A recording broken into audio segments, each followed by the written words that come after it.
जितना लागल बारू पैया उतना दई के। Hi friend, welcome to daily blog Ubharta Bharat channel.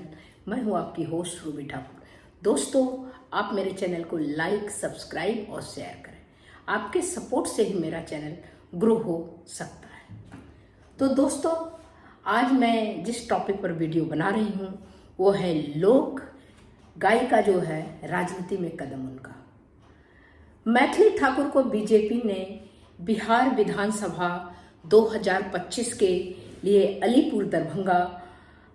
Alinagar Darbhanga seat से टिकट दिया। बिहार की इस नई राजनीति चेहरे में बनने वाली मैथिली ठाकुर का मंच तैयार हो गया। बहुत सुरीला गाती है, बहुत अच्छा गाती है और बहुत छोटी है, बहुत क्वाइट है, बात करने का भी बहुत अच्छा तरीका है।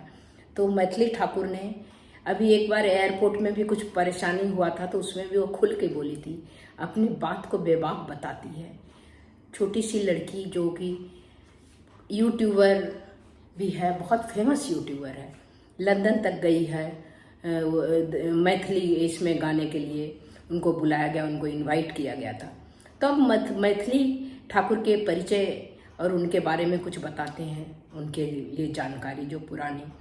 मैथिली ठाकुर का जन्म 25 जुलाई 2000 को मधुबनी जिले बेनीपट्टी में हुआ, जो बिहार में है। उसमें जो मधुबनी जिला है उसी में बेनीपट्टी में हुआ। वे लोक और शास्त्रीय संगीत में प्रशिक्षित हैं। विभिन्न भाषाओं में गीत गाती हैं। मैथिली, भोजपुरी, हमने तो पंजाबी में भी गाते उनको सुना है। वो जो होता है गुरुद्वारे में, वो भी गीत वो गाती हैं। उनका कैरियर युवा, सोशल मीडिया, यूट्यूब, लोक संस्कृत मंचों पर सक्रिय रहा है।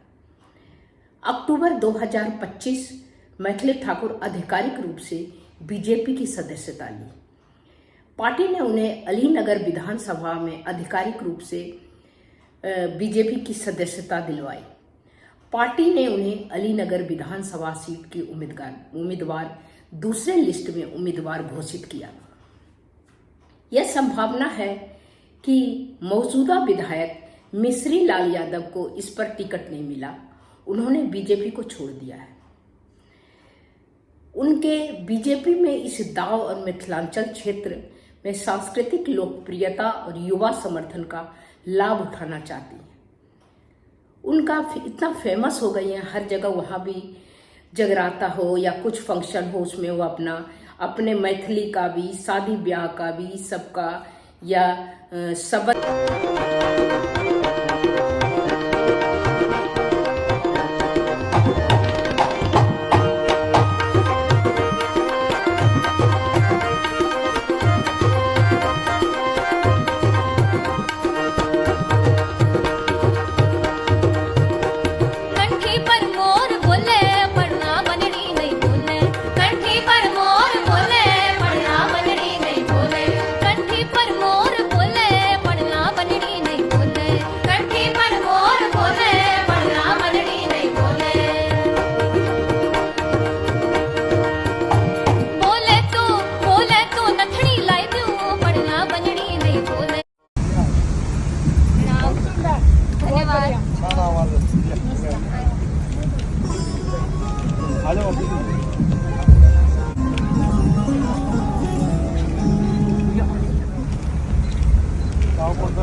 चमके भाल सखिया आहे, लाल लाल चंदन चमके भाल सखिया, अरे चारों दुल्हा में बड़का कमाल सखिया, चारों दुल्हा में बड़का कमाल सखिया, अरे चारों दुल्हा में बड़का कमाल सखिया, चारों दुल्हा में बड़का कमाल सखिया। और फिर अब अलग अलग जोड़ियों की बात करते हैं तो आपको मालूम है 4 भाई हैं, उनका एक साथ विवाह हो रहा है एलन इंस्टीट्यूट में। और देखिए मेरे साथ कितने सारे लोग हैं। दोनों हाथ ऊपर यस। जब मुझे पता चला कि मैं कोटा आ रही हूँ तो दिमाग में सिर्फ यही था, अच्छा स्टूडेंट्स होंगे वहाँ, बहुत सारे पढ़ने लिखने वाले बच्चे होंगे, बहुत ही सीरियस माहौल होगा। और फिर उसके बाद ये पता चला कि एक इंस्टीट्यूट में भी जाना है, एलन इंस्टीट्यूट में, जहाँ पे मुझे बच्चों के साथ, स्टूडेंट्स लोगों के साथ बात करनी है। तब थोड़ी सी ऐसी मन में ख्याल आए कि क्या बोलूँगी मैं, क्या करूँगी, वो लोग ऑलरेडी इतने इंटेलिजेंट बच्चे मेरे सामने बैठे होंगे। तो आप लोग बहुत फॉर्चुनेट हैं कि आप लोग को ये अपॉर्चुनिटी मिली है कि आप घर से बाहर आकर के पढ़ रहे हैं, कोटा जैसे स्थान पर आकर के, इतने बड़े इंस्टीट्यूट में आकर के आप बैठे हुए हैं और आपको पढ़ने का वो अपॉर्चुनिटी मिला है। क्योंकि मैं भी एक ऐसे परिवार से हूँ जहाँ पे स्पेशली लड़कियों के लिए बोलूँ, जब हम भी बोलते हैं कि हमको बाहर जाके पढ़ना है तो थोड़ा संकोच आता है कि कैसे लड़की अकेले कैसे रहेगी बाहर, कैसे वो रह पाएगी, कैसे पढ़ पाएगी। लेकिन आप लोगों के लिए ये बहुत ही भाग्य की बात है कि आप लोग कोटा में हैं, एलन इंस्टीट्यूट में, एक अच्छे संस्थान में आकर के अच्छे मार्गदर्शक है आपके पास, और आप लोग उस चीज़ को पकड़ के अब रगड़ के पढ़ सकते हैं। मतलब आपके पास फुल ये अथॉरिटी है कि मुझे सिर्फ पढ़ना है। और आई एम रियली श्योर कि यहाँ पे जितने हमारे टीचर्स हैं, मैं जितने भी सर से बात की हूँ बैठ करके, तो ऑलरेडी मुझे तो बहुत अच्छा लगा। अगर ऐसे प्रिंसिपल हमारे होते तो हमको तो बड़ा मज़ा आ जाता। तो आप लोग ऑलरेडी बहुत लकी हैं हर मामले में कि इतने अच्छे अच्छे लोग आपको मार्गदर्शक के रूप में मिले हैं।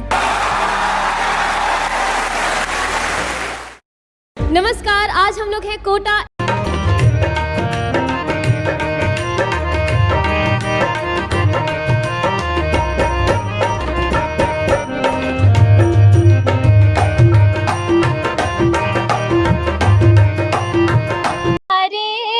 कठिन के बरतिया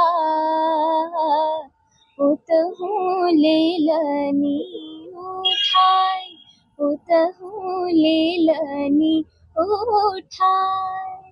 धन्यवाद। बाजन बाजे शहनैया, छठी मैया थी न। बाकी जो है लोक गीत का तो वो परफेक्ट है, ये मैथिली लोकगीत का। उनके पास पहले एक बड़ी फैन फॉलोइंग था और सोशल मीडिया का भी प्रभाव रखती हैं सोशल मीडिया पर। इनसे उन्हें चुनावी चेहरा बना दिया। बीजेपी की दूसरे उम्मीदवार सूची में उनका नाम शामिल किया गया। चुनौती और अवसर अब इनके पास है, अनुभव की कमी है इन्हें। राजनीति में नया चेहरा होने के साथ साथ पार्टी संगठन, प्रतिद्वंदी, जन समस्या को समझ विकसित करनी होगी। क्योंकि अभी तो गीत गाना, लोकगीत गाती है, लेकिन अभी इस छोटी उम्र में उनको समझना पड़ेगा उनके पास क्या चुनौती है, इस अवसर है या चुनौती है। इसमें उन्हें अनुभव की कमी है। दूसरा अपेक्षा और दबाव है। एक लोकप्रिय गायिका से जनता की उम्मीदें अधिक होगी। उसके बाद तीसरा है संसाधन, अभियान, प्रबंधन, जातीय समीकरण, राजनीति में तालमेल बैठाना। यदि उन्हें जीत मिली तो ये मिथिलांचल में महिलाएं और सांस्कृतिक प्रतिनिधित्व को मजबूत कर सकती है। तो मैथिली ठाकुर का यह कदम सिर्फ चुनाव नहीं है, बल्कि संस्कृति, युवा और हम तो पाती लेके आवत बानी पार से, राजा जनक दरबार से ना। हमरा राजा जनक जी के धिया